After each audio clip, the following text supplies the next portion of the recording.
نحمده ونصلي على رسوله الكريم اما بعد اعوذ باللہ من الشیطان الرجیم بسم اللہ الرحمن الرحیم حامیم تنزیل الکتاب من اللہ العزیز الحکیم صدق اللہ العظیم۔ گزشتہ رات تراویح کی نماز میں الحمدللہ 26واں پارہ پڑھا گیا، جو کہ رمضان المبارک کی 25ویں شب کی جو ہے نا وہ تراویح تھی، اور اس میں سب سے پہلے سورۃ الاحقاف ہے، اور یہ مکی سورت ہے اور اس کی 35 آیات ہیں اور 4 رکوع ہیں۔ اور اس سورہ مبارکہ کا نام سورہ احقاف اس لیے ہے کہ اس میں آگے قوم عاد کا تذکرہ ہے، اور قوم عاد کا تذکرہ کرتے ہوئے فرمایا کہ اذ انذر قومہم بالاحقاف۔ احقاف یہ حقف کی جمع ہے جس کا معنی ہے ٹیلے، تو وہ ایک ریگستانی علاقہ تھا، وہاں ریت کے بڑے بڑے ٹیلے تھے، اس لیے سورہ مبارکہ کا نام سورۃ الاحقاف ہے۔ اور یہ مکی صورت ہے، اور اس کا بنیادی مضمون وہی ہے کہ اس میں اللہ تبارک و تعالی نے زیادہ تر توحید، رسالت اور اسی طرح قیامت کے احوال بیان فرمائے ہیں۔ اور سب سے پہلے اللہ تبارک و تعالی نے قرآن مجید کی حقانیت کو بیان کیا کہ یہ قرآن مجید یعنی کتاب جو ہے یہ اللہ تعالیٰ کی طرف سے اتاری ہوئی ہے، اور پھر آگے اللہ تعالیٰ فرماتے ہیں کہ ہم نے آسمانوں اور زمین اور جو اس کے درمیان ہے اس کو حق کے ساتھ پیدا کیا ہے، اور ایک مدت مقرر کے لیے پیدا کیا ہے۔ یہ نہ ہمیشہ بھی یہ نظام نہیں رہے گا، قیامت تک ہی رہے گا، بس اس وقت ختم ہو جائے گا۔ اور دوسرا یہ کہ یہ کھیل تماشا نہیں ہے، حقیقت پہ مبنی ہے۔ اور فرمایا کہ کافر جو ہے نا وہ ان کو آخرت کا ڈر سنایا گیا، لیکن وہ اس سے اعراض کرتے ہیں، اور قرآن مجید کے ساتھ میں ان کو اللہ کا پیغام سنایا گیا، اس سے بھی وہ اعراض کرنے والے ہیں۔ اور آگے اللہ تبارک و تعالیٰ مطالبہ کرتے ہیں کفار سے کہ جن کو تم اللہ تعالیٰ کے علاوہ پکارتے ہو ان کے بارے میں کچھ دلیل تو لاؤ نا۔ 2 طرح کی دلیلوں کا مطالبہ کیا، دلیل عقلی کا اور دلیل منقولی کا۔ دلیل عقلی کا مطالبہ کیا کہ ارونی ماذا خلقوا من الارض، ذرا بتاؤ تو صحیح کہ جن کو تم معبود مانتے ہو انہوں نے جو ہے نا وہ زمین و آسمان میں سے کیا چیز پیدا کی ہے، یا یہ ہے کہ وہ آسمان کی پیدائش میں یا زمین و آسمان کے نظام چلانے میں اللہ کے ساتھ شریک ہیں؟ بالکل بھی نہیں ہے۔ اور دوسرا یہ کہ کوئی منقولی دلیل لے کر آؤ کہ پہلے کسی نبی پہ کوئی کتاب اتری ہو یا قرآن مجید میں کوئی آیت اتری ہو جس میں جو ہے نا وہ تمہارے شریکوں کے بارے میں کہا ہو کہ جی واقعتاً وہ اللہ کے شریک ہیں، تو کوئی دلیل ہے تو لاؤ، لیکن دلیل کوئی بھی نہیں لا سکے۔ جب دلیل نہیں لا سکے تو آگے اللہ تعالیٰ نے فرمایا کہ جو بغیر کسی دلیل کے اللہ تبارک و تعالیٰ کے ساتھ شرک کرتا ہے سب سے بڑا گمراہ ہے، اس سے بڑا گمراہ اور کوئی بھی نہیں ہے۔ اور آگے فرمایا کہ قیامت والے دن لوگوں کو جو ہے جب جمع کیا جائے گا اللہ کے دربار میں، تو اس وقت وہ جن کی پوجا کرتے ہیں وہ ایک دوسرے کے مخالف ہو جائیں گے اور ایک دوسرے کی بات مانیں گے نہیں۔ اور آگے پھر اللہ تبارک و تعالیٰ نے کفار پہ شکوہ کیا کہ جب ان پہ قرآن مجید کی آیات پڑھی جاتی ہیں تو وہ یعنی جو کافر ہیں جب حق ان کے پاس آتا ہے تو کہتے ہیں کہ یہ تو واضح جادو ہے، اور کبھی کہتے ہیں جی اس کو یہ قرآن مجید خود نبی پاک صلی اللہ علیہ وسلم نے گھڑ لیا۔ تو اللہ تعالیٰ نے فرمایا کہ آپ ان سے کہہ دیں کہ اگر میں نے جو ہے نا وہ خود گھڑا ہے تو پھر مجھے تو اللہ کے عذاب سے کوئی نہیں بچا سکتا۔ اللہ تبارک و تعالیٰ پھر جو ہے نا وہ جھوٹ باندھو تو اللہ تبارک و تعالیٰ معاف نہیں کریں گے۔ یاد رکھیں کہ میں نے یہ خود نہیں گھڑا بلکہ اللہ تبارک و تعالیٰ کی طرف سے ہے، اور میرا اللہ اس بات پہ گواہ ہے۔ اور پھر آگے اللہ تعالیٰ نے فرمایا کہ آپ ان سے کہہ دیں کہ میں کوئی نئی بات تو نہیں لے کر آیا، کہ میں نئی بات لے کر آیا ہوں تو تمہیں حیرانگی ہو گئی ہے، تم نہیں مان رہے، بلکہ مجھ سے پہلے انبیاء علیہ السلام جو دعوت لے کر آئے ہیں وہی دعوت میں نے پیش کی ہے، لا الہ الا اللہ والی۔ اور پھر فرمایا کہ آپ ان سے کہہ دیں کہ میں اگر اللہ تبارک و تعالیٰ کی طرف سے ہدایت پر ہوں، اور دوسرا یہ کہ تم اس کا انکار کر رہے ہو تو پھر تم کہاں جاؤ گے؟ حالانکہ بنی اسرائیل کے جو بہت بڑے عالم تھے حضرت عبداللہ بن سلام رضی اللہ تعالیٰ عنہ، انہوں نے بھی قرآن مجید کی جو ہے وہ تصدیق کی، اور قرآن مجید کی صداقت کو سامنے رکھتے ہوئے ایمان لے آئے۔ آگے دوسرے رکوع میں اللہ تبارک و تعالیٰ نے فرمایا کہ کافر یہ کہتے تھے کہ اگر یہ ایمان لانا کوئی بہتر چیز ہوتی تو ہم سے کوئی بھی آگے نہ بڑھ سکتا، ہم سب سے پہلے ایمان لاتے۔ اس کی وجہ یہ ہے کہ دنیا کے مال و دولت اور ہر چیز جو ہے نا اس میں ہم آگے ہیں، اس میں بھی ہم آگے ہوتے، ہم ایمان نہیں لائے، لہٰذا اس کی وجہ یہی ہے کہ یہ کوئی اچھی دعوت نہیں ہے۔ اور پھر اللہ تبارک و تعالیٰ کے فرماتے ہیں کہ قرآن مجید سے پہلے موسیٰ علیہ السلام کو اللہ تعالیٰ نے کتاب دی جو اس وقت کے اعتبار سے پیشوا بھی تھی، اللہ کی رحمت بھی تھی۔ اور پھر یہ قرآن مجید جو ہے یہ ایسی کتاب ہے کہ جو پہلی کتابوں کی تصدیق بھی کرنے والا ہے، عربی زبان میں ہے، اور فرمایا تھا کہ آپ اس کے ساتھ ظالموں کو ڈرائیں، اور یہ ایمان والوں کے لیے خوشخبری ہے۔ اور ساتھ ہی فرمایا کہ جو لوگ یہ کہتے ہیں کہ ہمارا رب اللہ ہے اور پھر اس پہ استقامت اختیار کرتے ہیں تو قیامت والے دن جو ہے ان کو کوئی غم اور فکر نہیں ہوگی۔ اور وہ جنت والے ہوں گے، ہمیشہ اس میں رہیں گے۔ آگے اللہ تبارک و تعالیٰ نے دو متضاد نمونے پیش کیے، ایک نیک بیٹے کا اور ایک بدبخت اور نافرمان بیٹے کا۔ اللہ تعالیٰ ارشاد فرماتے ہیں کہ ہم نے انسان کو پکی نصیحت کی کہ وہ ماں باپ کے ساتھ حسن سلوک کرے، اور اس کی ماں نے اس کو اٹھایا پھر بھی بڑی مشقت میں،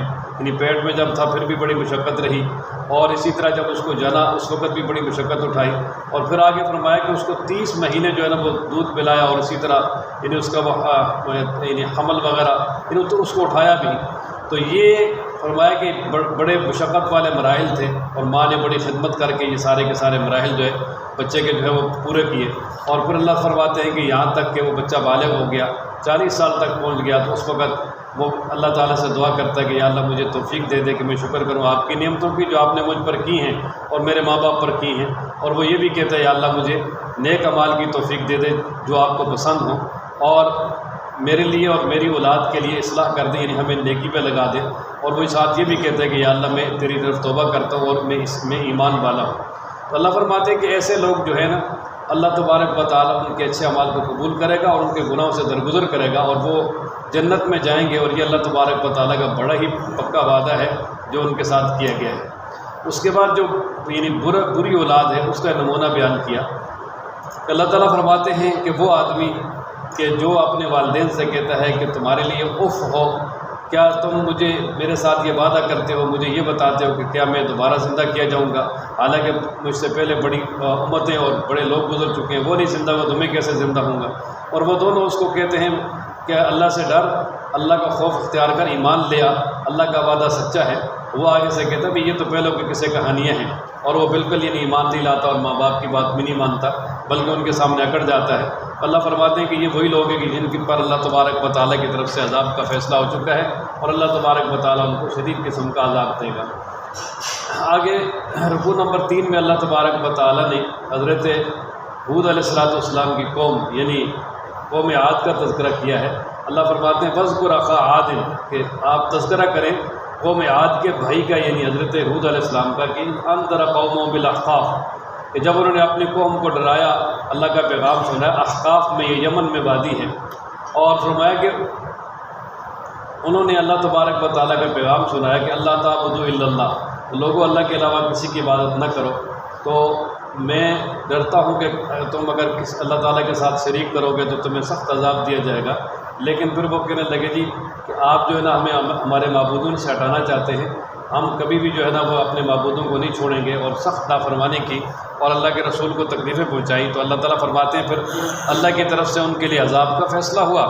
اور پھر اچانک ایک دفعہ انہوں نے دور سے بادل کو آتے دیکھا، آندھی بھی چلی اور بادل آ رہا تھا، بڑے خوش ہوئے کہ اللہ کہ جی یہ بادل آ رہا ہے اور ابھی ہم پہ بارش برسے گی اور ہم سیراب ہو جائیں گے۔ لیکن جو ہی وہ بادل قریب آتا گیا اور آندھی قریب آتی گئی تو اس میں شدت آتی رہی، اور پھر وہ آندھی ان پہ چلی 7 راتیں 8 دن مسلسل، اور وہ قوم ساری کی ساری تباہ ہو گئی، اور ان کی نسل اور ان کی یعنی جڑ سے خاتمہ ہو گیا۔ اور اللہ تبارک و تعالیٰ نے بتا دیا کہ جو شخص یا جو قوم اللہ کی نافرمانی کرتی ہے اس کے ساتھ یہی ہوتا ہے۔ اور پھر آگے رکوع نمبر 4 میں اللہ تبارک و تعالیٰ مکہ والوں سے مخاطب ہو کے فرما رہے ہیں کہ دیکھیں اے مکہ والوں، تمہارے ارد گرد بہت ساری بستیاں ایسی جن کو ہم نے ہلاک کیا ہے، اور اگر وہ اللہ کے علاوہ ان کا کوئی مددگار تھا تو جب ہم نے ان کو ہلاک کیا ہے تو کوئی یعنی مددگار ان کے لیے آتا کوئی بھی نہیں آیا، اور جب نہیں آیا تو معلوم ہوا کہ اللہ تبارک و تعالیٰ کے علاوہ کوئی بھی مدد کرنے والا نہیں ہے۔ اور پھر آخر میں اللہ تبارک و تعالیٰ نے جنات کے ایمان لانے کا واقعہ بیان کیا۔ اصل میں ہوا یہ کہ نبی پاک صلی اللہ علیہ وسلم جب طائف سے واپس آئے تو مقام نخلہ میں نماز پڑھ رہے تھے، اور فجر کی نماز پڑھ رہے تھے، اس میں اللہ تبارک و تعالیٰ کے قرآن پڑھ رہے تھے، اور وہاں پر جو ہے نا وہ نصیبین کے 9 جن تھے، انہوں نے جو ہے نا وہ قرآن مجید سنا، اور قرآن مجید سنا تو اتنا ان پہ اثر ہوا کہ وہ ایمان لے آئے اور کہنے لگے ہم اپنے رب کے ساتھ کسی کو بھی شریک نہیں کریں گے۔ اور پھر نبی پاک صلی اللہ تعالیٰ علیہ وآلہ وسلم اللہ تبارک و تعالیٰ نے ان کے بارے میں اطلاع دی، پھر وہ جنات کی حضرت صلی اللہ علیہ وسلم سے ملاقات بھی ہوئی، اور پھر نبی پاک صلی اللہ علیہ وسلم نے فرمایا کہ تم ایسے کرو کہ دنیا میں پھیل جاؤ اور جو جنات ہیں ان کو جا کے تبلیغ کرو، اور پھر انہوں نے جنات کو تبلیغ کی، اور بہت سارے ہزاروں جنات نبی پاک صلی اللہ علیہ وسلم پر اس وقت ایمان لائے، اور حضرت صلی اللہ علیہ وسلم نے کئی بار جنات کی وادیوں میں جا کر جو ہے نا وہ جنات کو اللہ تبارک و تعالیٰ کی طرف بلایا اور دعوت دی، جس کی انشاءاللہ تفصیل 29ویں پارے میں آئے گی، یہاں میں مختصر بات کر دی ہے۔ اور آگے آخر میں اللہ تبارک و تعالیٰ نے اپنی وحدانیت پہ کوئی عقلی دلائل بیان فرمائے کہ اللہ تعالیٰ فرماتے کہ یہ لوگ دیکھتے نہیں کہ اللہ نے آسمانوں اور زمینوں کو پیدا کیا اور اللہ ان کی پیدائش کے ساتھ وہ تھکا نہیں ہے، تو وہ اس بات پر بھی قادر ہے کہ وہ دوبارہ مردوں کو زندہ کرے۔ اور ظاہر ہے کہ جو اتنی بڑی مخلوق بنا سکتے ہیں، کیا دوبارہ مردوں کو زندہ نہیں کر سکتے؟ بالکل کرے گا۔ اور آخر میں اللہ تعالیٰ نے حکم دیا کہ میرے پیغمبر آپ صبر کریں، جس طرح کہ پہلے رسولوں نے صبر کیا، اور آپ ان کے لیے جو ہے نا وہ جلدی عذاب نہ مانگیں، بلکہ آپ صبر کریں، ان کے پاس عذاب آ جائے گا، لیکن جس دن وہ عذاب آئے گا یا وہ قیامت کا دن ہوگا، اس دن یہ دنیا کی زندگی کو اتنا تھوڑا سمجھیں گے کہ کأنہم یوم یرونہا ما یوعدون لم یلبثوا الا ساعۃ من نہار، تو وہ یہ سمجھیں گے کہ یار ہم تو صرف ایک دن کا کچھ حصہ جو ہے وہ دنیا میں رہے ہیں، ہم تو وہاں رہے ہی نہیں، یعنی وہ عذاب اتنا سخت ہوگا وہ ساری دنیا کی زندگی ان کو بلا دے گا۔ اس کے بعد آگے سورہ محمد ہے، اور اس سورہ مبارکہ کا نام سورہ محمد اس لیے کہ اس میں دوسری آیت میں نبی پاک صلی اللہ علیہ وسلم کا نام ہے نزل علی محمد، اور اس سورہ مبارکہ کے بھی 4 رکوع ہیں، اور یہ مدنی صورت ہے، مدینہ منورہ میں نازل ہوئی ہے، اور اس میں زیادہ تر قتال اور جہاد کا حکم ہے۔ اور یہ جو سورہ مبارکہ ہے اس میں نبی پاک صلی اللہ علیہ وسلم کا نام ہے محمد صلی اللہ تعالیٰ علیہ وآلہ وسلم۔ یہ یاد رکھیں کہ قرآن مجید میں 4 مقامات پر جو ہے نا وہ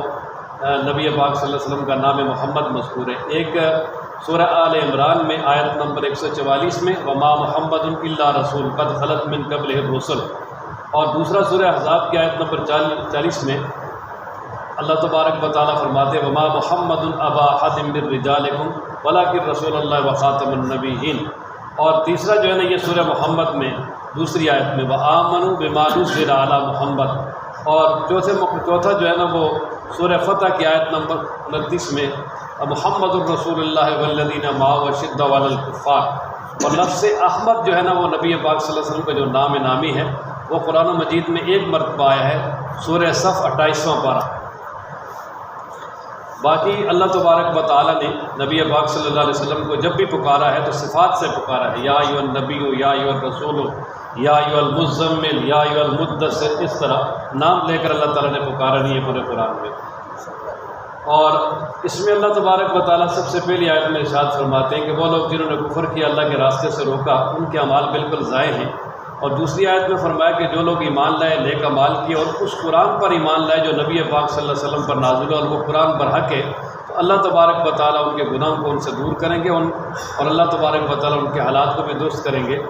یہ وجہ یہ ہے کہ جو کافر ہیں وہ باطل کی پیروی کرتے ہیں، ایمان والے حق کی پیروی کرنے والے ہیں، اور اللہ تبارک و تعالیٰ لوگوں کے لیے بڑی کھول کے مثال بیان کرتے ہیں۔ آگے اللہ تبارک و تعالیٰ نے جہاد پہ جو ہے نا وہ رغبت اور تشدید دلائی کہ جب تمہارا مقابلہ ہو کافروں کے ساتھ تو ان کی گردنوں کو مارو، یہاں تک کہ جب تم خوب ان کے ساتھ خون ریزی کر دو تو پھر جو قید ہو جائیں تو ان کو مضبوط باندھ لو، اور مضبوط باندھنے کے بعد تم ان سے معاوضہ لے کر بھی چھوڑ سکتے ہو اور ویسے بھی چھوڑ سکتے ہو، اس میں کوئی حرج نہیں ہے۔ اور اللہ تبارک و تعالیٰ انہیں کفار کو تمہارے ہاتھوں میں دے کر ان سے بدلہ لینا چاہتے ہو، تمہیں آزمانا چاہتے ہیں، اور اسی طریقے سے اللہ تبارک و تعالیٰ تمہیں فتح دلانا چاہتے ہیں۔ اور آگے اللہ تبارک و تعالیٰ فرماتے ہیں کہ اے ایمان والو، اگر تم اللہ کی مدد کرو گے تو وہ تمہاری بھی مدد کرے گا اور وہ تمہارے قدموں کو مضبوط کر دے گا۔ اور یہاں اللہ کی مدد سے مراد اللہ کے دین کی مدد ہے کہ اللہ کے دین کی مدد کے لیے اگر تم اپنا جان مال وقت لگاؤ گے اللہ تبارک و تعالیٰ بھی تمہاری مدد کریں گے اور تمہارے پاؤں کو بھی مضبوط کر دیں گے۔ اور فرمایا کہ جو کافر ہیں ان کے لیے افسوس اور ہلاکت ہے اور ان کے اعمال بالکل ضائع ہیں، اس لیے کہ انہوں نے اللہ تبارک و تعالیٰ کے قرآن جو اتارا اس کو ناپسند کیا ہے۔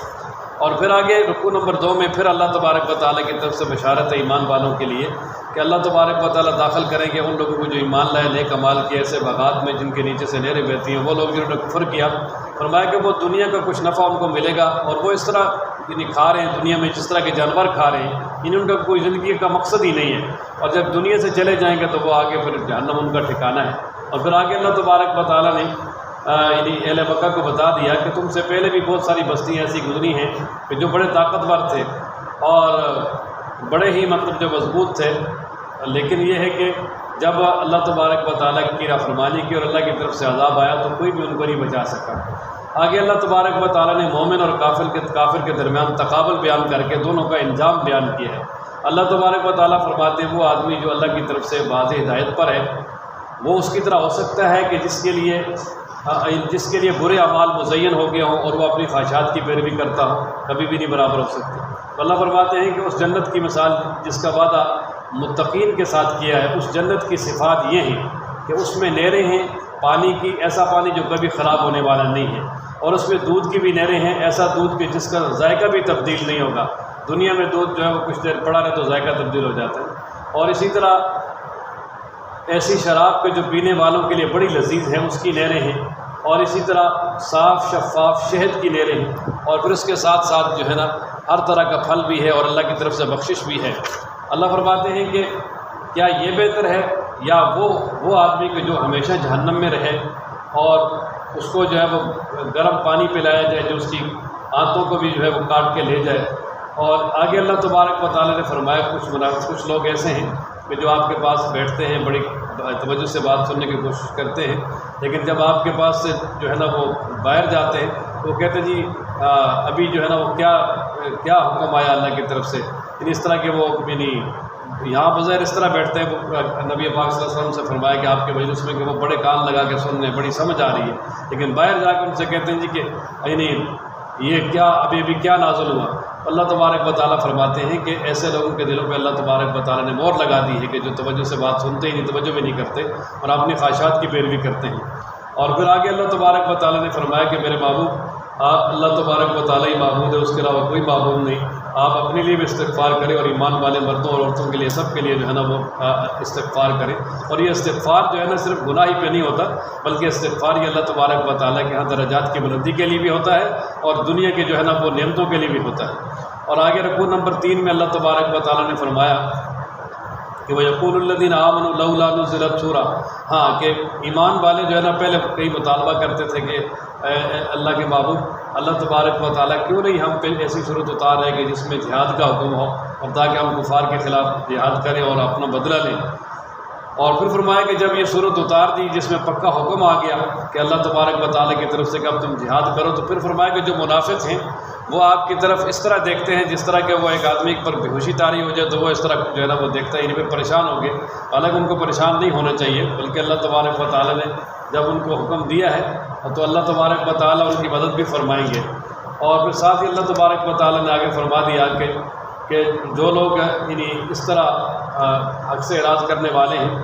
اور زمین میں فساد پھیلانے والے ہیں اور اسی طرح قطع رحمی کرنے والے ہیں، ایسے لوگوں پر اللہ تبارک و تعالیٰ کی طرف سے لعنت ہے، اور اسی طرح اللہ تبارک و تعالیٰ نے ان کو بہرا اندھا کر دیا ہے، وہ کوئی بات سمجھ ہی نہیں سکتے۔ اور پھر فرمایا کہ وہ قرآن مجید میں غور و فکر کیوں نہیں کرتے، فرمایا کہ ان کے دلوں پہ جو ہے نا وہ تالے لگے ہوئے ہیں۔ اور آگے اللہ تبارک و تعالیٰ نے جو اس کا آخری رکوع ہے اس میں اللہ کریم ارشاد فرماتے ہیں کہ جن لوگوں کے دلوں میں بیماری ہے یعنی منافقت ہے، کیا وہ یہ سمجھتے ہیں کہ اللہ تبارک و تعالیٰ ان کے کینوں کو ظاہر نہیں کریں گے؟ نہیں، فرمایا بالکل ظاہر ہو جائیں گے، نبی پاک صلی اللہ علیہ وسلم کے سامنے بھی اور سب کے سامنے بھی۔ اور پھر آگے اللہ تعالیٰ فرماتے ہیں کہ جن لوگوں نے کفر کیا، اللہ کے راستے سے روکا اور اللہ کے رسول کی جو ہے ہدایت واضح ہونے کے بعد مخالفت کی، وہ اللہ کو کوئی بھی نقصان نہیں پہنچا سکیں گے، اپنا ہی نقصان ہوگا، ان کے سارے اعمال ضائع ہو جائیں گے۔ اور پھر آگے اللہ تعالیٰ نے ایمان والوں کو حکم دیا کہ اے ایمان والو، اللہ اور اس کے رسول کی اطاعت کرو، وَلَا تُبْطِلُوا أَعْمَالَكُمْ، اپنے اعمال کو باطل اور ضائع نہ کرو۔ تو یہ جو آیت کا حصہ ہے نا وَلَا تُبْطِلُوا أَعْمَالَكُمْ، کہ اپنے اعمال کو ضائع نہ کرو، یعنی جو تم عمل کر رہے ہو کوشش کرو اس کو ضائع ہونے سے بچاؤ۔ تو اسی آیت مبارکہ کو سامنے رکھتے ہوئے امام ابو حنیفہ رحمۃ اللہ علیہ نے یہ مسئلہ نکالا ہے کہ اگر کوئی آدمی نفلی عبادت شروع کر کے چھوڑ دیتا ہے تو اس کی قضا لازم ہے، کیونکہ نفل جو ہے نا جب تک شروع نہیں کیا تو اس وقت تک اس پہ کوئی لازم نہیں ہے، پڑھے گا تو ثواب ہے، نہیں پڑھے گا تو کوئی گناہ نہیں ہے۔ لیکن اگر ایک شخص نے نفل شروع کر کے توڑ دیا، چاہے وہ نفلی روزہ ہے چاہے وہ نفلی نماز ہے، تو اب اس کو توڑے گا تو وہ عمل کو باطل کرنا لازم آ گیا ہے، کیونکہ ظاہر توڑ دیا تو عمل ختم ہو گیا، اور قرآن نے کہا کہ اپنے اعمال باطل نہ کرو، اس لیے وہ فرماتے ہیں کہ عمل کو بچانے کا ایک ہی طریقہ ہے کہ اب وہ اس کی قضا اس پر لازم ہوگی۔ اور آگے اللہ تعالیٰ فرماتے ہیں کہ جن لوگوں نے کفر کیا، اللہ کے راستے سے روکا اور پھر وہ کفر کی حالت میں مر گئے، اللہ تعالیٰ کبھی بھی جو ہے نا وہ ان کی بخشش نہیں فرمائیں گے۔ اور آگے اللہ تبارک و تعالیٰ نے ایمان والوں سے کہا کہ تم نہ کمزوری دکھاؤ بلکہ تم لوگ یعنی کافروں کو اسلام کی طرف بھی جو ہے نا وہ دعوت دو، تو وَأَنْتُمُ الْأَعْلَوْنَ، فرمایا کہ تم ہی جو غالب ہو جاؤ گے۔ تو مطلب یہ کہ تم اگر اسلام میں جو ہے کمزوری بھی نہ دکھاؤ، یعنی یہ ہے کہ تم کافروں کو جو ہے نا وہ صلح کی دعوت بھی نہ دو، بلکہ تم ان کے ساتھ جو ہے نا وہ جب لڑائی کرو گے تو اللہ تبارک و تعالیٰ کہ ہاں تم ہی غالب ہو جاؤ گے، اور اللہ کی مدد تمہارے ساتھ ہے، اور اللہ تبارک و تعالیٰ ہرگز تمہارے اعمال کو ضائع نہیں کریں گے۔ آگے دنیا کی زندگی کی حقیقت بیان فرما دی کہ دنیا کی زندگی ایک کھیل تماشا ہے، اگر تم ایمان لاؤ گے اور اللہ تبارک و تعالیٰ سے ڈرتے رہو گے تو اللہ تبارک تعالیٰ تمہیں تمہارا پورا بدلہ دیں گے، اور اللہ تبارک و تعالیٰ جو ہے وہ تم سے کوئی مال نہیں مانگتے، بلکہ اللہ تبارک و تعالیٰ یہ سب کا مطالبہ یہ ہے کہ اچھے اعمال کیے جائیں۔ اور پھر آپ اس کے بعد آگے سورہ فتح ہے، اور سورہ فتح یہ بھی مدنی صورت ہے، مدینہ منورہ میں نازل ہوئی، اور اس کا نام بھی سورہ فتح اس لیے ہے کہ اس میں اللہ تبارک و تعالیٰ کی طرف سے فتح مبین کی بشارت سنائی گئی ہے، اور اس کی کل 29 آیتیں ہیں۔ اور اس آیت مبارکہ کی شان نزول یہ ہے کہ جناب نبی کریم صلی اللہ تعالیٰ علیہ وآلہ وسلم کو خواب آیا کہ حضرت صلی اللہ علیہ وسلم خواب میں دیکھ رہے ہیں کہ ہم بیت اللہ کا طواف کر رہے ہیں، اور اسی طریقے سے اپنے بال منڈوا رہے ہیں اور پھر قربانی کر رہے ہیں۔ تو رسول اللہ صلی اللہ تعالیٰ علیہ وآلہ وسلم کو چونکہ مکہ جانے کا اور بیت اللہ کا طواف کرنے کا بہت ہی زیادہ اشتیاق اور شوق تھا، اور پھر نبی کا جو خواب ہوتا ہے وہ بھی وحی کے درجہ رکھتا ہے، یعنی وہ جو خواب میں چیز اللہ تعالیٰ دکھاتے ہیں تو وہ ضرور ہو کے رہتی ہے۔ تو حضرت صلی اللہ علیہ وسلم نے اپنے صحابہ سے مشورہ کیا، اور تقریباً 1450 صحابہ وہ بھی ساتھ ہوئے، اور حضرت صلی اللہ علیہ وسلم نے قربانی کے جانور بھی ساتھ لیے۔ تو حضرت صلی اللہ علیہ وسلم جو ہے نا وہ مدینہ منورہ سے مکہ کی طرف آگے کہ مکہ مکرمہ میں جا کے عمرہ ادا کر کے واپس آ جائیں۔ لیکن جب کفار کو پتہ چلا تو انہوں نے جو ہے نا وہ کہا کہ ہم آپ کو اجازت نہیں دیں گے سال عمرے کی، اور پھر اس میں جو ہے نا وہ کافی لمبی چوڑی بحث مباحثہ کے بعد صلح حدیبیہ ہوا، یعنی حدیبیہ کے مقام پر جو ہے نا وہ مذاکرات ہوئے، اور مذاکرات میں پھر یہ بات طے ہوئی کہ اس سال جو ہے نا وہ مسلمان عمرہ نہیں کریں گے، واپس چلے جائیں گے، اور آئندہ سال جو ہے نا سن 7 ہجری کا کہا کہ مسلمان دوبارہ آئیں گے، اور ہم 3 دن کے لیے پہاڑوں میں چلے جائیں گے، اور یہ جو ہے نا وہ بیت اللہ کا طواف کر کے اور اسی طرح عمرہ کر کے واپس چلے جائیں گے، اور ہم جو ہے نا کچھ بھی نہیں کہیں گے۔ اب یہ جب جو صلح حدیبیہ کے موقع پر یہ جو معاہدہ لکھا گیا تو اس میں کچھ شرائط جو ہے نا وہ مسلمانوں کے خلاف بھی تھی۔ نبی پاک صلی اللہ علیہ وسلم نے وہ ساری کی ساری تسلیم کی، اور پھر جو ہے نا وہ معاہدے پہ دستخط سائن ہو گئے، اور کچھ صحابہ کرام کے ذہن میں یہ بھی تھا کہ بھئی ہم تو اس وقت جو ہے نا وہ ٹھیک ٹھاک طاقت بھی ہے، اور ان کے ساتھ اس طرح کا معاہدہ کرنے کی کیا ضرورت ہے، نہیں کرتے، ان کے ساتھ لڑتے ہیں۔ لیکن حضرت صلی اللہ تعالیٰ علیہ وآلہ وسلم نے جب جو ہے نا وہ معاہدہ کیا، اور پھر حضرت صلی اللہ علیہ وسلم نے وہاں پر جو ہے نا وہ احرام کھولا، اور حدی کے جانور جو ہے نا ان کو ذبح کیا، اور پھر نبی پاک صلی اللہ علیہ وسلم جو ہے نا وہ مدینہ کی طرف واپس چلے گئے۔ تو اس موقع پر اللہ تبارک و تعالیٰ نے یہ آیات مبارکہ نازل فرمائی کہ انا فتحنا لک فتحا مبینا، کہ میرے محبوب ہم نے آپ کو بڑی واضح فتح دے دی ہے، حالانکہ ابھی فتح ہوئی نہیں تھی، واضح فتح دے دی ہے، یعنی جو کام اللہ تعالیٰ کے ہاں ہونا یقینی ہے تو اس کو ماضی کے صیغوں کے ساتھ تعبیر کیا جاتا ہے، جس طرح قیامت کو کہ ہم نے آپ کو فتح دے دی، یعنی ایک وقت ان قریب آنے والا ہے کہ یہ مکہ بالکل فتح ہو جائے گا، اور اللہ تبارک و تعالیٰ آپ پر جو ہے نا یہ اپنی نعمت اسلام والی اسے جو ہے نا وہ مکمل کریں گے، اور اللہ تبارک و تعالیٰ آپ کی جو ہے نا وہ مدد فرمائیں گے۔ اور پھر ساتھ ہی اللہ تبارک و تعالیٰ نے یعنی جب فتح کی بشارت دی تو اس کے 1 سال بعد ہی خیبر فتح ہو گیا، جس میں اللہ تعالیٰ نے بڑی مال غنیمت بھی دیا، اور پھر اگلے دوسرے سال جو ہے 8ویں سن 8 ہجری میں اللہ تبارک و تعالیٰ نے مکہ کو بھی فتح کر دیا، پھر حنین کی فتح حاصل ہوگی، اور 9 ہجری میں آگے جب ایک سال کے بعد ہی اللہ تبارک و تعالیٰ نے رومیوں کے مقابلے میں گئے، وہ بھی مقابلے میں نہیں آئے، وہ بھی ایک طرح کے اللہ تبارک و تعالیٰ نے فتح عطا کر دی۔ تو اس لیے یہ اس سورہ فتح کا جو ہے اصل مضمون ہے وہ یہی ہے کہ صلح حدیبیہ کے موقع پر جو اللہ تبارک و تعالیٰ کی طرف سے بشارات آئی تھیں ان کا تذکرہ ہے، اور اللہ تعالیٰ فرماتے ہیں کہ اللہ وہی ذات ہے جس نے سکون نازل کیا یعنی مومنوں کے دلوں میں تاکہ ان کا ایمان بڑھ جائے، اور اللہ تبارک و تعالیٰ ہی کے لیے لشکر ہے، اللہ تبارک و تعالیٰ ہی جانتے ہیں، اور اللہ تبارک و تعالیٰ نے جب وہ مومنوں کو مومن مردوں اور عورتوں کو ایسے باغات میں داخل کرنا چاہتے ہیں، یعنی جنت میں جس کے نیچے سے نہریں بہتی ہیں، ان کے اللہ تعالیٰ ان کے گناہوں کو بھی دور کرے گا، اور یہ اللہ تبارک و تعالیٰ کے ہاں بڑی کامیابی ہے۔ اور اللہ تبارک و تعالیٰ مشرک مردوں اور مشرک عورتوں کو، منافقین مردوں اور منافقین عورتوں کو، اور جو اللہ تعالیٰ کے بارے میں برا گمان کرنے والے ہیں، اور اللہ تبارک و تعالیٰ کا ان پہ غضب بھی ہے، لعنت بھی ہے، اور اللہ نے ان کے لیے جہنم کا عذاب تیار کر رکھا ہے۔ اور پھر آگے اللہ تبارک و تعالیٰ نے نبی پاک صلی اللہ علیہ وسلم کی نبوت کا اعلان کیا اور آپ صلی اللہ علیہ وسلم کی صفات کا اعلان کیا۔ اللہ فرماتے ہیں انا ارسلنا کا، بے شک ہم نے آپ کو رسول بنا کے بھیجا اس حال میں کہ آپ شاہد بھی ہیں، مبشر بھی ہیں، نذیر بھی ہیں، اور فرمایا کہ یہ نبی پاک صلی اللہ علیہ وسلم کو ہم نے رسول بنا کے بھیجا تاکہ تم اللہ پر ایمان لاؤ، اللہ کے رسول پر ایمان لاؤ۔ اللہ کے رسول کی مدد بھی کرو، اللہ کے رسول کی عزت بھی کرو، اور اللہ تبارک و تعالیٰ کی صبح و شام باقی بیان کرو۔ اور پھر آگے اللہ تبارک و تعالیٰ نے فرمایا کہ حدیبیہ کے مقام پر جن لوگوں نے، اصل میں ہوا یہ کہ حدیبیہ کے مقام پر جب پہنچے تو نبی پاک صلی اللہ علیہ وسلم نے حضرت عثمان کو بھیجا تھا رضی اللہ تعالیٰ عنہ کہ مکہ والوں سے آپ یہ اجازت لیں، ان سے مذاکرات کریں۔ تو وہاں ایک خبر پھیل گئی کہ حضرت عثمان رضی اللہ تعالیٰ عنہ کو مکہ والوں نے شہید کر دیا ہے۔ تو نبی پاک صلی اللہ علیہ وسلم نے وہاں ایک درخت ہے اس کے نیچے بیٹھ کر یعنی اپنے 250 سے زائد جو صحابہ کرام تھے ان سے جو بیعت لی تھی کہ بھئی جب تک ہم حضرت عثمان کا بدلہ نہیں لے لیں اس وقت تک واپس نہیں جائیں گے اگر حضرت عثمان کو شہید کر دیا گیا ہوگا۔ لیکن بعد میں جب پتہ چلا کہ وہ خبری جھوٹی تھی اور پھر وہ آگے ان کے ساتھ لڑائی نہیں ہوئی بلکہ صلح حدیبیہ ہو گیا۔ تو اس موقع پر جو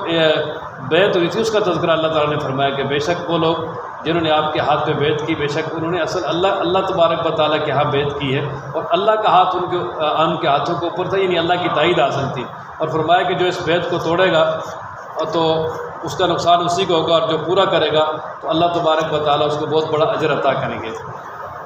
اب آگے اللہ تبارک و تعالیٰ نے مدینہ کے منافقین کا تذکرہ کیا کہ جب نبی پاک صلی اللہ علیہ وسلم اپنے صحابہ کو لے کر یعنی مکہ کی طرف جا رہے تھے عمرہ ادا کرنے کے لیے، تو اس وقت منافقین سے بھی کہا کہ تم بھی آ جاؤ، تو منافقین ساتھ نہیں گئے۔ انہوں نے یہ سمجھا کہ بھائی مکہ والے ہیں اور ان کا مکہ والوں کے ساتھ ظاہر وہاں ٹکراؤ ہوگا، اور پھر جو ہے نا یہ ان کی واپسی ممکن نہیں ہے، یہ واپس ہی نہیں آئیں گے، لہذا ہم جو ہے نا وہ نہیں جاتے۔ تو جب وہ پہلے نہیں گئے تھے اور پھر جب نبی پاک صلی اللہ علیہ وسلم مدینہ واپس آئے تو پھر فوراً آ گئے تھے، وہ کہنے لگے جی بس ہماری یہ مجبوری تھی، ہماری یہ مجبوری تھی، یہ مسائل تھے۔ آپ نے طرح طرح کے جو وہ مسائل سامنے رکھے۔ اللہ تبارک و تعالیٰ نے فرمایا کہ یہ بالکل جو ہے نا وہ جھوٹ بولتے ہیں، اصل ان کے ہاں یہ تھا کہ اللہ کے رسول اور ایمان والے واپس ہی نہیں آئیں گے، کفار ان کو شہید کر دیں گے، اور یہ اس لیے خوش تھے کہ ہماری جانیں بچ گئیں، اور اب جو تم خیر خیریت سے واپس آ گئے تو اب تمہارے پاس جو ہے نا یہ آگے ہیں۔ اور ساتھ ہی فرمایا کہ آگے اللہ تبارک و تعالیٰ آپ کو بڑی آسان جنگوں کی طرف لے جائے گا، اور ان میں آپ کو بڑی فتح ملے گی اور مال غنیمت بھی بڑا ملے گا، اور اس کی طرف جو ہے نا یہ منافقین جانا چاہیں گے تو فرمایا ان کو روک دینا کہ اللہ تبارک و تعالیٰ کی طرف سے اجازت نہیں ہے۔ اور پھر ایسا ہوا کہ یہ جو سن 7 ہجری میں جو خیبر کی لڑائی تھی اس میں ان کو نہیں جانے دیا تھا، اور پھر فرمایا کہ اس کے بعد ایک سخت قوم کے ساتھ جنگ ہوگی، اس میں تمہیں اجازت ہوگی، پھر تم چلے جانا۔ اور یعنی یہ سے مراد حنین ہے کہ حنین میں جو ہے نا جب قبیلہ بنو ثقیف حوازن وغیرہ کے ساتھ جنگ ہوئی تھی تو ان کو ساتھ شامل ہونے کی اجازت دے دی تھی۔ لیکن آگے اللہ تعالیٰ نے فرمایا کہ جو لنگڑے ہیں، نابینے ہیں، بیمار ہیں، ان پہ کوئی بھی جو ہے نا وہ حرج نہیں ہے، اگر وہ نہیں بھی جا سکے تو کوئی مسئلہ نہیں ہے۔ اور پھر ساتھ ہی فرمایا کہ جو اللہ اور اس کے رسول کی اطاعت کرے گا اللہ تبارک و تعالیٰ اس کو جنت میں داخل کریں گے، اور جو اللہ اور اس کے رسول کی اطاعت سے اعراض کرے گا اللہ تعالیٰ اس کو سخت قسم کا عذاب دیں گے۔ اور پھر آگے اللہ تبارک و تعالیٰ نے اپنی رضا کا اعلان کر دیا کہ لقد رضی اللہ عن المؤمنین اذ یبایعونک تحت الشجرہ، کہ اللہ تبارک و تعالیٰ راضی ہو گئے ہیں ان مومنوں سے کہ جب وہ آپ کی بیعت کر رہے تھے اس درخت کے نیچے، اور اللہ تبارک و تعالیٰ جو ان کے دلوں میں اس کو خوب جانتے ہیں، اور اللہ تبارک و تعالیٰ نے ان کے دلوں پر سکون بھی طاری کر دی، اور اللہ تعالیٰ نے ان کو بڑی فتح دے دی اور بڑی غنیمتیں عطا کریں گے جو وہ سمیٹیں گے۔ اور اس کے بعد اللہ تبارک و تعالیٰ نے صحابہ کے آخری دور تک بڑی غنیمتیں اللہ تعالیٰ نے عطا کی اور بہت ہی زیادہ جو ہے نا فتوحات عطا کی، اور اللہ تبارک و تعالیٰ نے بڑی دن بدن جو ہے نا اس کے بعد پیچھے نہیں مڑ کے دیکھا، ایمان والوں نے بڑی فتح عطا کی۔ اور پھر اللہ تعالیٰ فرماتے ہیں کہ حدیبیہ کے مقام پر یعنی کفار میں سے بہت سارے لوگ ہتھیار پہن کے جنگ کے لیے آگے تھے، لیکن اللہ تبارک و تعالیٰ نے اس جنگ سے روک دیا، اور وجہ یہ ہے کہ تاکہ جو ہے نا وہ مکہ مکرمہ میں جو مومنین رہ رہے ہیں تاکہ ان کی جان مال بھی محفوظ ہو جائے، کیونکہ ظاہر ہے یہ اگر لڑائی ہوگی تو وہ بھی کفار کی طرف سے آئیں گے تو بیچارے وہ بھی شہید ہوں گے۔ اور پھر آگے اللہ تبارک و تعالیٰ نے اس سورہ مبارکہ کے آخری رکوع میں اللہ کریم نے فرمایا کہ کیونکہ کچھ لوگ کہتے تھے کہ دیکھو جی نبی پاک صلی اللہ علیہ وسلم کو تو خواب آیا تھا کہ ہم جو ہے نا وہ عمرہ کر رہے ہیں، تو حضرت صلی اللہ علیہ وسلم کا خواب تو پھر سچا ہونا چاہیے کیونکہ آپ اللہ کے رسول ہیں، تو پھر ہم یہ یہاں سے واپس کیوں گئے ہیں؟ اور کچھ منافقین نے اس طرح کی باتیں جو وہ پھیلا دی تھی، تو اللہ تبارک و تعالیٰ نے فرمایا بھائی کہ اللہ کی طرف سے تعین نہیں تھی کہ اسی سال جو ہے نا وہ یعنی عمرہ کریں گے۔ اللہ تبارک و تعالیٰ نے تو فرمایا اپنا وعدہ سچ کر دیا ہے کہ بالکل جو ہے نا وہ اللہ کے رسول یعنی مسجد حرام میں داخل ہوں گے بڑے امن کے ساتھ، اطمینان کے ساتھ، اور اپنے یعنی عمرہ ادا کریں گے، اور پھر اپنے سروں کے جو ہے نا وہ بال منڈوائیں گے یا کچھ چھوٹے کریں گے، اور فرمایا کہ اس وقت ایسی اللہ تعالیٰ فتح عطا کریں گے کسی کا کوئی خطرہ نہیں ہوگا۔ اور اور پھر اس کے بعد ایک عنقریب اللہ تعالیٰ فتح بھی دیں گے. تو سن 7 ہجری میں عمرہ بھی کر لیا اور پھر 8 ہجری میں فتح بھی ہوگی. اور اللہ تعالیٰ فرماتے ہیں کہ اللہ وہ ذات ہے جس نے اپنے رسول کو دین حق دے کر بھیجا تاکہ اس دین حق کو تمام دینوں پہ غالب کرے.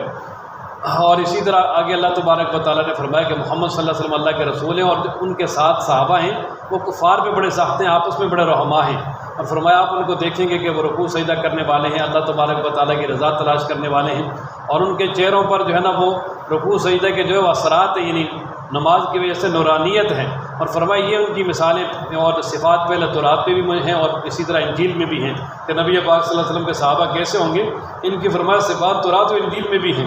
اور آگے اللہ تبارک و تعالیٰ نے ایک مثال بیان فرمائی کہ جس طرح ایک کسان ہے وہ بیج ڈالتا ہے اور پھر جب کھیتی اگنا شروع ہوتی ہے پھر اس کی حفاظت کرتا ہے، پھر اس کو یعنی پانی دیتا ہے یہاں تک کہ وہ کھیتی جب مضبوط ہو جاتی ہے، لہلانے لگتی ہے تو پھر بڑا خوش ہوتا ہے وہ. اسی طرح نبی پاک صلی اللہ تعالیٰ علیہ وآلہ وسلم نے بھی مکہ مکرمہ میں یعنی وہ بیج ڈالنا شروع کیا. پھر آہستہ آہستہ مثلا ایمان کے اندر صحابہ داخل ہوتے رہے اور پھر اسی طریقے سے دن بدن بڑھتے رہے. یعنی مکہ میں تو بہت ہی زیادہ کمزور تھے، ہر طرف پریشانی تھی، لیکن مدینہ میں آ کے پھر طاقت اللہ تعالیٰ نے دے دی. یہاں تک کہ پھر جب فتح مکہ ہو گیا تو وہ بہت زیادہ مضبوط ہو گیا. اب ان کے مقابلہ جو ہے اس کے کرنا کسی کے بس کی بات ہی نہیں تھی اور نبی پاک صلی اللہ علیہ وسلم دیکھ دیکھ کر خوش ہو رہے تھے اور اسی طرح جو کافر تھے وہ دیکھ دیکھ کر پریشان ہو رہے تھے. تو جس طرح کہ وہ کھیتی والے کی کھیتی کو دیکھ کر جو اس کے مثلاً اس کے ساتھ دوست ہوتے ہیں یا اس کے ہم نوا ہوتے ہیں وہ خوش ہوتے ہیں، دشمن جو ہے وہ پریشان ہوتا ہے. اسی طرح صحابہ کی بھی جو مضبوطی سے دشمن بہت زیادہ پریشان ہوئے اور واقعتاً بھی اس وقت سے لے کر اب تک اور قیامت تک جو صحابہ کے دشمن ہیں وہ اسی طرح یعنی جو ہے نا وہ جلتے بھی رہیں گے اور ان کے خلاف یعنی جو ہے نا وہ باتیں بھی کرتے رہیں گے. لیکن اللہ تبارک و تعالیٰ نے ان کو بڑا مقام دیا ہے. سب سے بڑا مقام یہ کہ رسول اللہ کے ساتھ ہی ہیں وہ. اور اللہ تعالیٰ نے آخر میں فرما دیا کہ اللہ تعالیٰ نے ایمان والوں کے ساتھ اور نیک عمال کرنے والوں کے ساتھ وعدہ کیا ہے کہ اللہ تعالیٰ ان کو بخشش بھی عطا کریں گے اور اجر عظیم بھی عطا کریں گے. اب اس کے بعد جو ہے نا یہ سورہ حجرات ہے اور سورہ حجرات بھی مدنی صورت ہے اور اس میں اللہ تبارک و تعالیٰ نے بڑے اہم ترین احکامات بیان فرمائے ہیں، بڑے ہی اہم ترین احکامات بیان فرمائے ہیں. اور یہ حجرات حجرت ان کی جمع ہے. حجرہ کا معنی ہوتا ہے یعنی رہائش، ایک کمرہ. تو نبی پاک صلی اللہ علیہ وسلم نے اپنی ازواج مطہرات کے لیے الگ الگ ایک ایک کمرہ بنا رکھا تھا اور یعنی اس طرح لائن میں. اور کچھ دیہاتی آئے تھے اور وہ نبی پاک صلی اللہ علیہ وسلم کو یعنی آپ علیہ السلام کے گھروں کے باہر ہی کھڑے ہو کر اعلان کرنے لگے یا محمد اخرج الینا. اس کا تذکرہ ہے، اس لیے اس سورہ مبارکہ کا نام سورۃ الحجرات ہے. تو اس میں سب سے پہلی آیت مبارکہ میں اللہ تبارک و تعالیٰ نے یعنی نبی پاک صلی اللہ علیہ وسلم کے آداب بیان فرمائے. اللہ تعالیٰ فرماتے ہیں کہ اے ایمان والو اللہ اور اس کے رسول سے آگے نہ بڑھو اور اللہ سے ڈرو اگر تم بے شک اللہ تعالیٰ سننے والا جاننے والا ہے. اللہ اور اس کے رسول سے آگے نہ بڑھو یعنی اللہ اور اس کے رسول جو حکم تمہیں دے دیں تو اس حکم کو جو ہے نا وہ مانو اور اس پہ عمل کرو. اور دوسرا حکم عطا فرمایا کہ اے ایمان والو نبی پاک صلی اللہ علیہ وسلم کے سامنے اپنی آواز کو بلند نہ کرو اور اسی طریقے سے نبی پاک صلی اللہ علیہ وسلم کے سامنے اونچی آواز سے بھی نہ بولو جس طرح کہ تم ایک دوسرے کے ساتھ بولتے ہو، بلکہ ادب کا لحاظ رکھ کے اور بڑے ہی شائستگی کے ساتھ نبی پاک صلی اللہ علیہ وسلم سے بات کرنی ہے. اس لیے کہ اگر تھوڑی سی بھی ادبی ہو گئی تو ان تحبط اعمالکم وانتم لا تشعرون، کہ تمہارے اعمال ضائع ہو جائیں گے اور تمہیں شعور بھی نہیں رہے گا. اسی لیے بعض علماء فرماتے ہیں کہ نبی پاک صلی اللہ علیہ وسلم کی ذات کے بارے میں بحث نہیں کرنی چاہیے،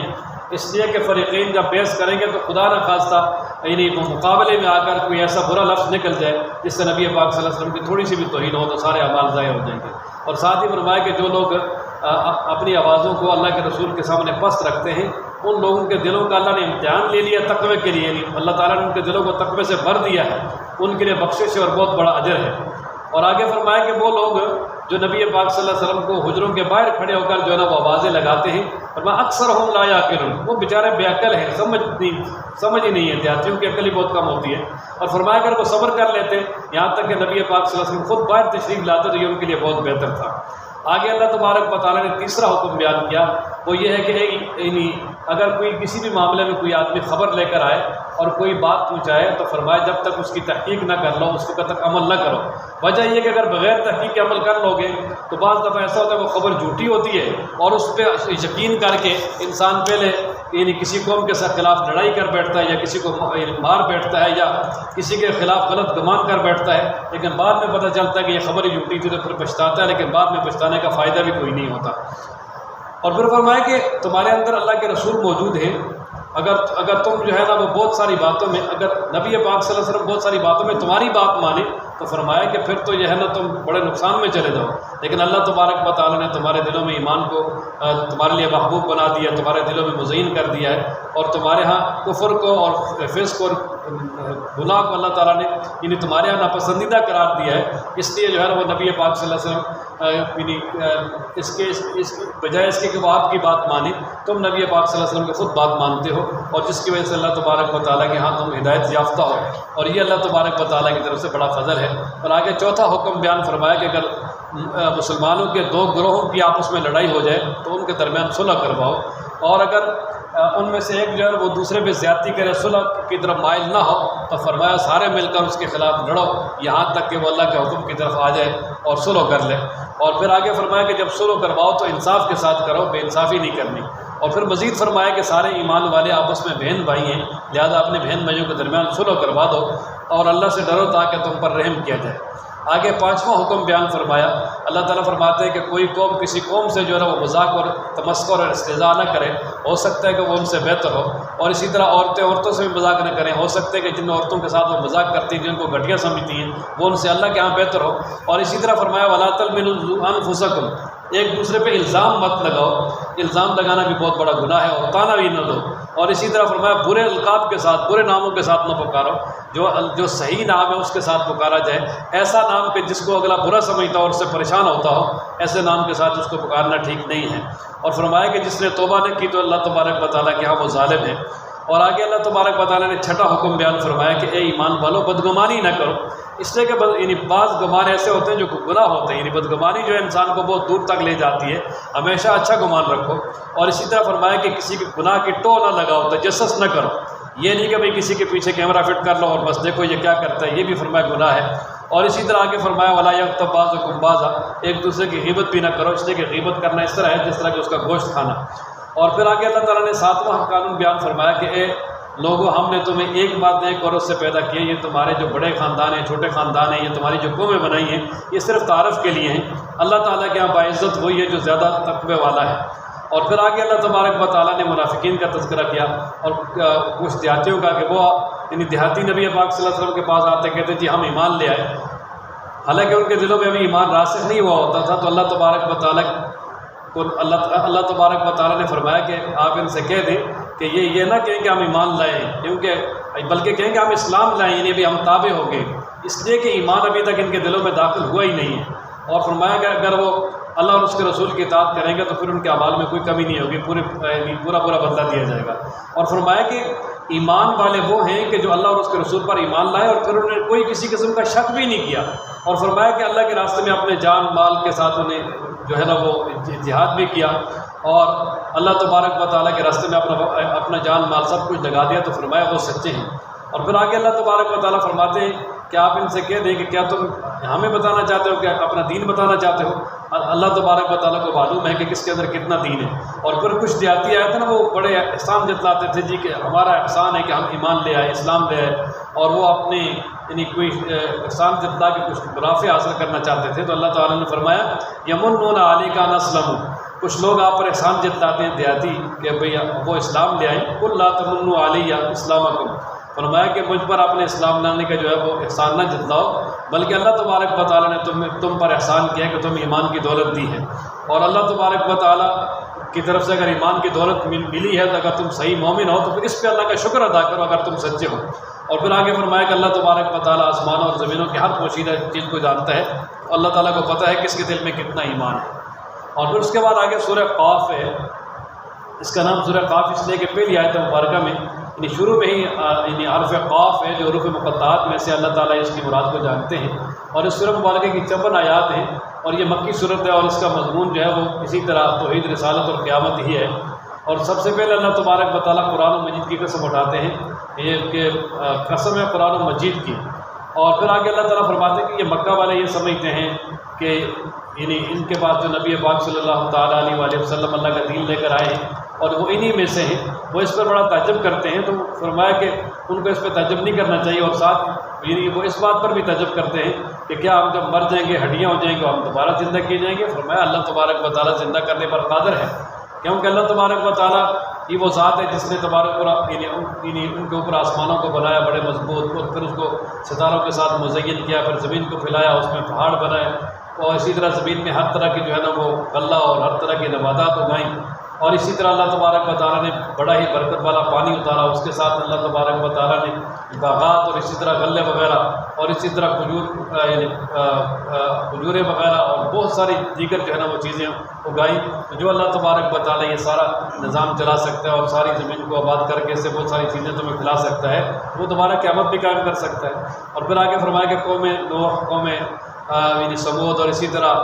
جو کنویں والے تھے انہوں نے، قوم عاد، قوم فرعون، لوط علیہ السلام کی قوم نے، اور اسی طرح شعیب علیہ السلام کی قوم نے، اور باقی دیگر قوموں نے جو ہے نا وہ جھٹلایا، تو ان کو بھی اللہ تبارک و تعالیٰ نے ہلاک کیا۔ اگر تم بھی ایسا کرو گے تو تمہارا بھی یہی حال ہوگا۔ اور پھر آگے اللہ تعالیٰ فرماتے ہیں کہ لوگ یہ سمجھتے ہیں کہ ہم پہلی مرتبہ اس مخلوق کو پیدا کر کے تھک گئے ہیں، دوبارہ نہیں پیدا کر سکیں گے۔ فرمایا نہیں، ہم دوبارہ بھی پیدا کر سکیں گے۔ اور ساتھ ہی فرمایا کہ اللہ تبارک و تعالیٰ نے انسان کو پیدا کیا، اور انسان کے دل میں جو خیالات پیدا ہوتے ہیں نا، اللہ تعالیٰ اس کو بھی جانتے ہیں۔ اور پھر ساتھ ہی فرمایا کہ اللہ تعالیٰ جو ہے نا وہ انسان کی رگ جان سے بھی زیادہ قریب ہے۔ اور فرمایا کہ جو انسان کے ساتھ جو فرشتے دائیں بائیں بیٹھے ہوئے ہیں، جو بھی بات وہ انسان کرتا ہے تو وہ سارے لکھ رہے ہیں۔ اور اسی طرح قیامت جب قائم ہوگی تو اللہ تبارک و تعالیٰ کی طرف سے ہر انسان کے ساتھ دو فرشتے ہوں گے، ایک اس کو ہانک کر لائے گا میدان محشر میں، اور دوسرا جو ہے نا اس کا وہ نامہ اعمال اس کے ساتھ پکڑا ہوا ہوگا، اور پھر اس سے کہا جائے گا کہ بھائی یہ نامہ اعمال ہے تیرا، اسے تو دنیا میں غفلت میں تھا، اب تیری آنکھیں کھول دی ہیں، اب تیری نگاہ بڑی تیز ہے، اس کو دیکھ۔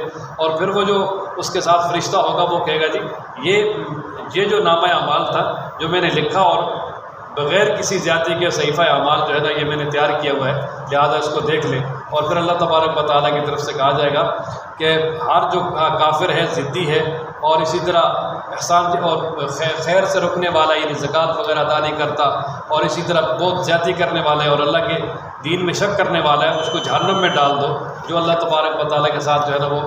یعنی شریک کرنے والا ہے، اسے فرمایا جہنم میں ڈال دو۔ اور پھر اللہ تبارک و تعالیٰ ایسے لوگوں کو جہنم میں ڈال کر پوچھیں گے جہنم سے کہ کیا تو بھر گئی ہے؟ تو بتقول حل من مزید، تو وہ کہے گی ہاں کوئی اور ہے تو اور لے آؤ۔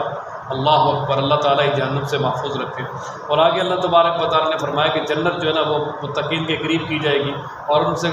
اور کہا جائے گا کہ یہ ہے جس کا وعدہ کیا گیا تھا ان لوگوں کے ساتھ جو اللہ تبارک و تعالیٰ کی طرف رجوع کرنے والے ہیں، اور اسی طرح یعنی اپنی حفاظت کرنے والے ہر گناہوں سے، اور اسی طرح جو اللہ تبارک و تعالیٰ سے بن دیکھے ڈرنے والے ہیں، اور اسی طرح اللہ تبارک و تعالیٰ کی طرف رجوع کرنے والا دل لے کر آئے ہیں، ان کے لیے جنت تیار کی، اور ان سے کہا جائے گا کہ تم اس جنت میں داخل ہو جاؤ۔ اور پھر آگے اللہ تبارک و تعالیٰ نے مزید اپنی کچھ دنیا کی نعمتوں کا تذکرہ کیا۔ اللہ فرماتے ہیں کہ ہم نے آسمان اور زمینوں اور ان کے جو درمیان ہے اس کو 6 دنوں میں پیدا کیا ہے، اور جو ہے ہم اس میں کوئی تھکاوٹ نہیں ہوئی۔ جب تھکاوٹ نہیں ہوئی تو ہم قیامت بھی قائم کر سکتے ہیں۔ اور آخر میں اللہ تعالیٰ نے حکم دیا کہ یہ جو کفار آپ کو تکلیفیں پہنچا رہے ہیں ان پہ آپ صبر کریں، اور صبح و شام اللہ تبارک و تعالیٰ کی تعریف بیان کریں، یعنی صبح سورج نکلنے سے پہلے بھی، اور اسی طرح سورج غروب ہونے سے پہلے بھی۔ تو سورج نکلنے سے پہلے اس سے مراد فجر کی نماز ہے، اور سورج غروب ہونے سے پہلے ظہر اور عصر ہے۔ وَمِنَ اللَّيْلِ فَسَبِّحْهُ وَأَدْبَارَ السُّجُودِ، فرمایا کہ رات کو بھی اللہ تعالیٰ کی تسبیح بیان کریں، اس سے مراد مغرب اور عشاء ہے۔ اور فرمایا سجدوں کے بعد یعنی نمازوں کے بعد بھی اللہ تبارک و تعالیٰ کی تسبیح کریں، اس لیے کہ اللہ تبارک و تعالیٰ جو ہے نا وہ اللہ تبارک و تعالیٰ نے عبادت کا حکم دیا ہے، تو جو شخص اللہ تعالیٰ کی عبادت کرے گا اللہ اس سے ظاہر راضی ہوں گے۔ اور پھر آخر میں اللہ تبارک و تعالیٰ نے فرمایا کہ آپ ان لوگوں کو قرآن مجید کے ساتھ نصیحت کریں، فذکر بالقرآن من یخاف وعید، اور قرآن مجید کے ساتھ جو نصیحت ہوتی ہے وہ اللہ تبارک و تعالیٰ لوگوں کے دلوں میں بھی ڈالتے ہیں، اور لوگ اس کو سمجھنے کی کوشش بھی کرتے ہیں۔ اس کے بعد سورہ زاریات ہے۔ سورہ زاریات یہ بھی مکی صورت ہے، اس کی 40 آیات ہیں، اور اس کا نام زاریات اس لیے کہ اس میں زاریات